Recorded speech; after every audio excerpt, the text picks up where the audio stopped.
ప్రేమమయుడైన బాబాకు మనం ఏమివ్వగలం? స్వచ్ఛమైన ప్రేమే మనం సమర్పించగల పూజా కుసుమం. లోకంలో ఆర్తులు, అనాథలు, వికలాంగులు, వివేకశూన్యులు, భయంకర రోగపీడితులు ఎందరో ఉన్నారు.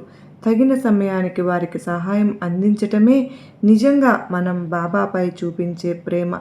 వృద్ధాశ్రమాలలో, అనాథాశ్రమాలలో, వైద్యశాలలలో మనం పంచే పళ్ళు, ఇచ్చే కానుకలు వారికి కడుపు నింపినా అది తాత్కాలికమే. కానీ సేవాభావంతో, ఆప్యాయతతో మనం చూపించే ప్రేమ ఎండాకాలంలో తగిలే చల్లగాలిలా వారికి నిజమైన ఆహ్లాదాన్ని ఇస్తుంది. సమాజానికి మనం అందించే ప్రేమే తిరిగి బాబా నుండి ఆశీర్వాద రూపంగా మనలను సత్పథంలో నడిపించి సాయినాథుని పాద సన్నిధికి చేరుస్తుంది. ఇంతకంటే మనం బాబావారికి ఏమివ్వగలం? సర్వే జనా సుఖినో భవంతు.